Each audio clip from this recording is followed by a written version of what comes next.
오늘 본문 우리 에베소서 우리 4장 우리 1절, 2절 말씀을 중심으로 부르심에 합당한 삶이라는 제목으로 우리 함께 은혜를 우리가 나누기를 소원합니다. 부르심에 합당한 삶. 하나님께서 각자에게 부르심의 목적이 있고 또 각자는 부르심의 역할이 있다는 겁니다. 바울은 에베소 교인들에게 부르심에 합당한 삶을 살라고 고면하는데 그게 어떤 삶일까요? 부르심에 합당한 삶은 우리 다음 주에 함께 살펴볼 우리 3절 말씀입니다. 같이 한번 읽겠습니다. 시작. 평안에 매는 줄로 성령이 하나 되게 하신 것을 힘써 지키라. 즉 부르심에 합당한 삶에 있어서 여러 가지가 있겠지만 각자 자신이 주신 은사를 발휘하고 또 자신이 있는 곳에서 주님의 뜻을 이루는 이것이 우리에게 또 중요하지만 바울이 지금 에베소 교인들에게 강조하는 것은 부르심에 합당한 삶에 있어서 가장 중요한 부분이 뭔가 하면 성령이 하나 되게 하신 그것을 힘써 지키라. 성령이 하나 되게 하신 것을 우리가 하나 된 게 아니라 성령이 하나 되게 하신 것을 그냥 지키는 것이 아니라 힘써 지키라. 이 부분을 강조하고 있습니다. 이제 우리 에베소서 우리 1장부터 우리 3장까지는 교리적인 부분을 다루고 있는데요. 구원의 비밀의 경륜에 대해서 또 은혜의 풍성함에 대해서 바울은 자세하게 설명하고 있습니다. 그리고 오늘 우리 4장부터 6장까지는 그러면 구원받은 성도가 실제적으로 어떻게 살아야 되는가? 그래서 항상 바울 서신서는 전반부는 교리 부분이고 후반부는 실제적인 삶에 관해서 강조하고 있습니다. 그래서 오늘 우리 에베소 4장 우리 1절부터 우리 계속되는 부분은 우리 어떻게 성도로서 살아내야 될까? 이 부분을 이제 강조하고 있는데요. 특별히 강조하고 있는 것은 성령 안에서 하나 된 것을 힘써 지켜라.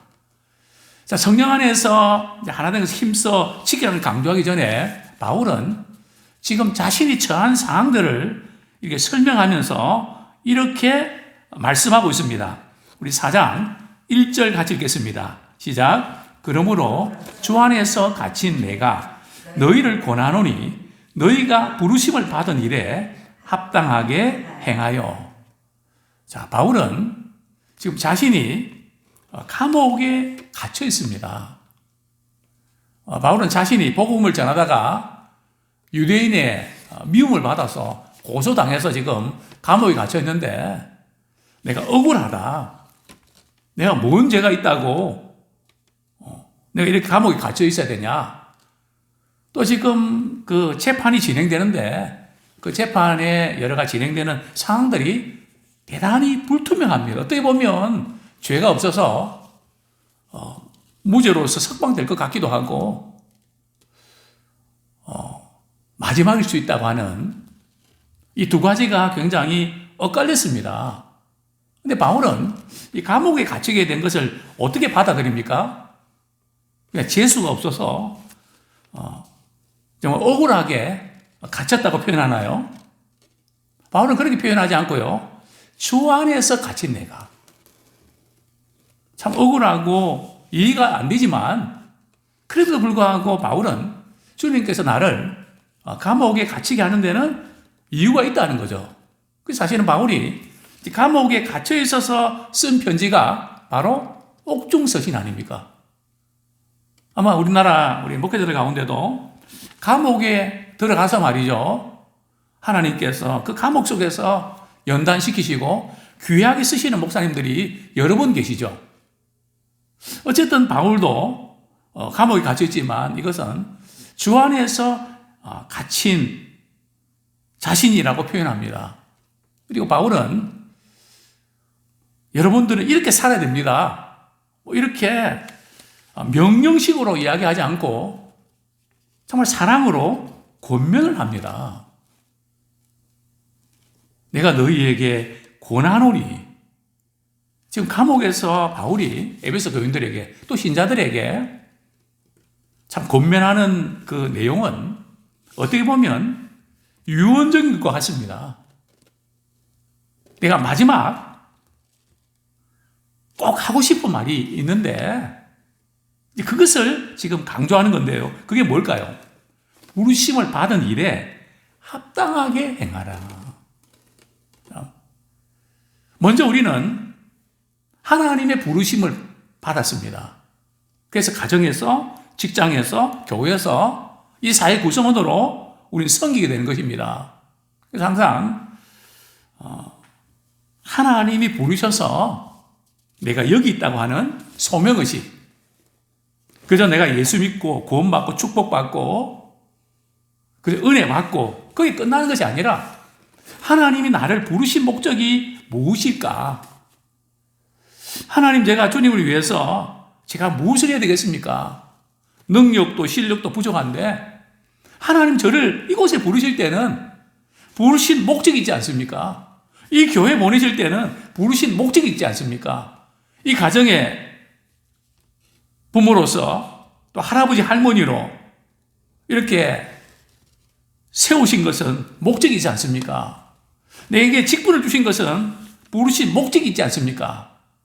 그래서 그 부르심에 합당하게 행하는 그런 우리 모두가 되기 원합니다. 누가 시켜서가 아니라, 마지 못해서가 아니라, 시간이 남아서가 아니라, 뭐 경쟁하는 마음으로 말이죠. 누구한테 지기 싫어하는 그런 마음으로가 아니라, 부르심에 합당하게 부응하는 그런 우리 삶을 살아내기 원합니다. 자, 부르심에 합당하게 우리가 살아가는 데 있어서 몇 가지 요건이 나오는데요. 첫 번째 요건이 뭘까요? 부르심에 합당한 삶을 살기 위해서 먼저 중요한 것은 이 성품의 변화가 일어나야 됩니다. 또 성품의 변화라는 것은 관계의 변화인데요. 첫 번째가 뭡니까? 우리 2절 말씀 우리 같이 한번 읽겠습니다. 시작. 모든 겸손과 온유로 하고 오래 참음으로 사랑 가운데서 서로 용납하고. 자, 모든 겸손과 온유와 겸손과 온유. 겸손과 온유는 온유의 모델이 누굴까요? 바로 예수부터 그분이 겸손과 온유의 모델 아닙니까? 우리 마태복음 11장 29절에 보면 나는 마음이 온유하고 겸손하니 나의 멍에를 메고 내게 배우라. 그리하면 내 마음이 쉼을 얻으리니. 참, 예수님은 나는 마음이 온유하고 겸손하다. 내게 와서 배우면 내 마음이 쉼을 얻는다. 여기서 우리가 적용할 수 있는 것은 우리 교회 와서 예배드리고 또 은혜를 받으면 다른 어떤 것보다 참 마음에 평안이 있고 안식이 있습니다. 우리 주님이 주시는 평안과 안식인데요. 그것은 바로 예수 그리스도의 마음을 우리가 가질 때에 그런 마음을 갖게 됩니다. 또 이것은 사랑관계도 마찬가지거든요. 어떤 사람은 그냥 같이 있으면 그냥 가시방석에 앉는 것 같고 불편하고 뭔가 말이죠. 그냥 좀 이렇게 빨리 그 자리에 뜨고 싶고 이런 사람이 있는가 하면 끌리는 사람이 있습니다. 그분 대하면 참 마음이 편안하다. 사실 저는 저를 만나는 사람마다 참 마음이 편안하면 좋겠다. 권위적이고 막 그냥 뭐 자기 방식대로만 그렇게 해야 된다. 뭐 이렇게 하는 분들은 뭔가 맞긴 맞는데 힘들거든요. 마음이 편하지 않습니다. 그 차이가 뭘까요? 바로 겸손과 온유입니다. 겸손과 온유한 사람 만나면 마음에 평안함을 갖게 되는데 온유한 마음이라는 것은 친절하고 부드러운 태도입니다. 정말 그 친절하고 부드러운. 제가 이제 며칠 전에 말씀드렸지만은 우리 요즘 젊은이들이 이렇게 식당을 경영할 때 얼마나 인사성도 바르고 친절하고 부드러운지. 뭐 그냥 허름한 식당인데도 손님이 되게 많습니다. 그 댓글에도 말이죠. 이렇게 그 식당 이용한 후기에 적은 거 보면은 여기는 음식도 맛이지만은 친절하고 그래서 더 오게 됩니다. 그 댓글을 막 달아놨거든요. 이게 기본입니다. 뚝하고 말이죠. 뭐 그냥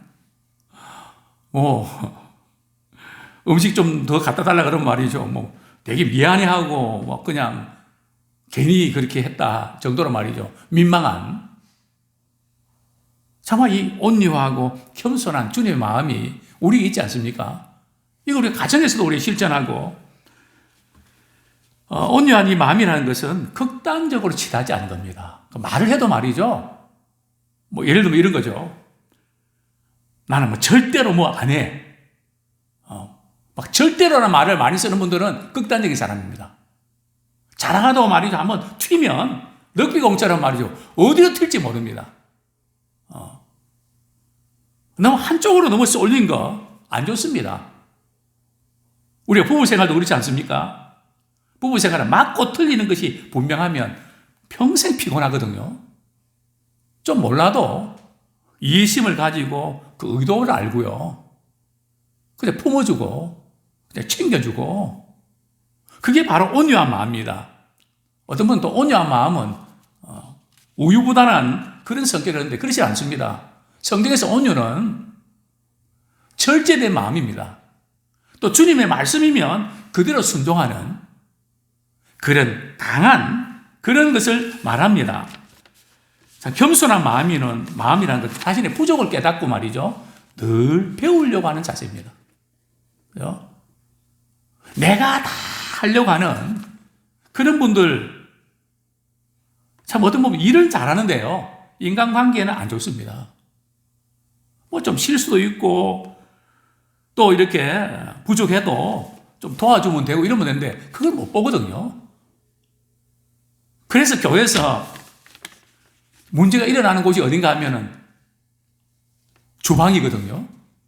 그 주방이 편안한 교회가 쉽지 않습니다. 왜냐하면 자기 나름대로 요리하는 방식이 다르거든요. 고춧가루 먼저 넣냐, 간장 먼저 넣냐. 그게 뭐 그렇게 중요합니까? 물론, 뭐, 요리하는 분도 중요하다 그러더라고요. 어차피 못 들어가는 건 마찬가지인데. 그러니까 이 지금 그 방식, 그냥 자기가 배워온 그 방식대로 안 하면 큰일 나거든요. 물론 결정적인 순간에는 또 그렇게 해야 될 때가 있습니다. 그러나 이래도 그만 저래도 그만. 제가 이전에 우리 순댓국 먹으러 가면서 말이죠.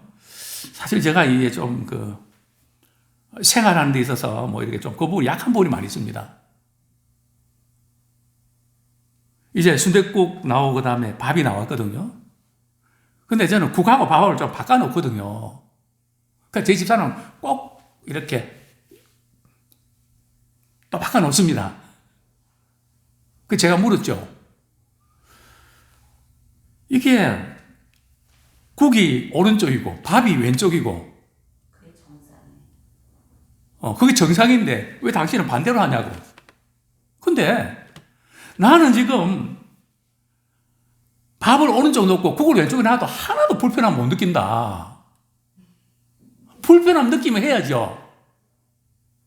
그래서 제가 이렇게 인터넷에서 검색한 거 아닙니까? 이게 어디서 왔냐? 딱 보니까 제사에서 나왔더라고요. 그래서 제가 힘이 들어갔죠. 봐라. 우리 습관, 또 좋은 거는 배워야 된다. 근데 실제로 우리 국하고 밥하고 이렇게 그렇게 놓는 거하고 바꿔 놓는 거하고 차이 있습니까? 한번 이 차이가 있으면 한번 제게 설명해 주시면 제가 바꾸겠습니다. 저는 차이를 모르겠거든요. 그러니까 그런 부분들, 그죠? 뭐 치약을 앞에서 짜냐 뒤에 짜냐 중간에 짜냐, 그죠? 뭐 그런 거가 싸우지 않습니까? 물론 우리가 이렇게 좋은 것을 배우는 거 맞습니다. 그러나 이래도 저래도 큰 차이가 없는 것들은 그냥 그냥 생활 방식이다 하고 넘어가야지.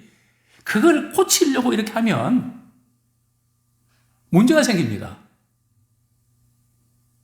그래서 우리가 이렇게 넉넉한 마음 가지고 살아온 삶의 방식이 다른데, 물론 우리가 잘못된 것은 고쳐야 됩니다. 당연하죠.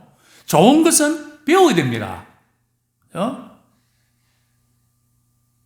그래서 우리 그리고 또 무엇보다도 이제 자기가 옳다고 하는 사람들은 자기가 낫다는 거거든요. 자기는 낫고 남은 틀리다는, 거기서부터 문제가 생긴 겁니다. 성경은 뭐라고 말씀합니까? 자기보다 남을 낫게 여기라 그랬거든요.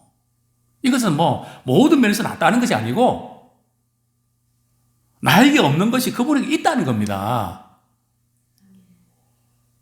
그것을 배우고 또 하나님의 형상을 만들어졌기 때문에 그런 마음으로 나는 낫고 너는 모자라니까 함부로 대하고 함부로 말하는 안 되죠. 우리가 서로 저 부분은 참 이렇게 귀하고 정말 잘한다. 그럴 때 우리는 서로 존경하게 되고 사랑하게 되고 배우게 되지 않습니까? 못한데 뭘 배웠겠습니까? 배우려고 안 하니까 자기만 똑똑한 것처럼 생각이 되는 거죠.